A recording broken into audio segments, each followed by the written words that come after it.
Hello everyone, good morning সকলকে। তো দেখো, আমরা যেই রিসর্টটায় ছিলাম মুম্বাইতে কোকেন এরিয়ায়, তো এই রিসর্টটা আমি ফুল টাওয়ার দিচ্ছি। তো দেখো, রাত্রিবেলায় খুব সুন্দর লাগে সেরকম, আর দিনের বেলাও সেরকম অপূর্ব লাগে, মানে কোনটা ছেড়ে কোনটা। তো আমরা উপরে ছিলাম, উপরের রুমগুলো আরও বেশি বড় ছিল, লাক্সারি আরও বেশি ছিল। তো সেই জন্য এমনিতেই রিসর্টের রুম লাক্সারি হয়। তো তারপর দেখো, তো আমি উপর থেকে ভিউটা দেখিয়ে নিলাম। আর এটা হলো সকালবেলায়, তো একদম মর্নিংয়ে আমি উঠেছি, ঠিক আছে। আমার বড় কিন্তু তখনও ওঠেনি, আমার বর ছেলে ওঠেনি, ওরা একটু পরেই উঠে গেছে। তো মর্নিং একদম সকালবেলায়, তো দেখো বাবুই পাখির বাসা, বাঁশঝাড়ের মধ্যে এত সুন্দর নেচার, মানে ব্যালকনিটা থেকে তুমি ফ্লাওয়ারও ধরতে পারো, ছিঁড়তে পারো, বাট না, গাছেই সুন্দর লাগে। তো দেখো, আশেপাশে কিচ্ছু নেই, মানে কোনো একটা বাড়ি ঘর বলো, রিসর্ট বলো, কিচ্ছু নেই। কারণ রিমোট এরিয়ায় আমরা একটু চেয়েছিলাম, রিমোট এরিয়ায় পিস লাইফ, কেউ কাউকে ডিস্টার্ব করার নেই, শুধু পাখির আওয়াজ, সুন্দর ভোরবেলায়।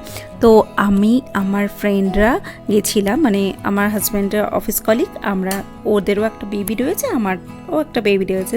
তো দেখো এখানে এসে তো পাপা হয়েছে, তো কিছু তো দায়িত্ব থাকেই না, তো সেই জন্য জল খাওয়াচ্ছে ছেলেকে।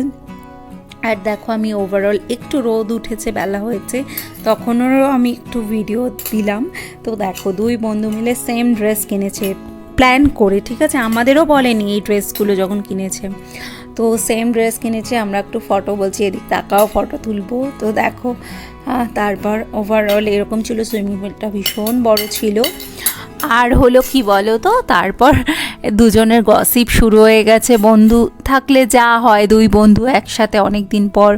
তারপর দেখো, আমার হাজব্যান্ড ভীষণ সুইমিং করতে পছন্দ করে, আর এই সুইমিংটা ও না ইনস্ট্যান্ট শিখে গেল।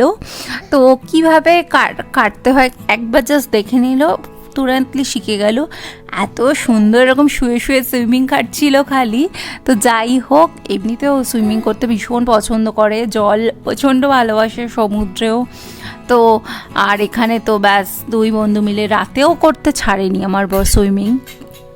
তো দেখো, লাফিয়ে লাফিয়ে জাম্প করে করে কাটছে, মানে এত মজা। সত্যি আমিও যদি সুইমিং পারতাম না, মজাই হতো, হয়তো মজাই হয়। তো আমরা পা ডুবিয়ে বসেছিলাম।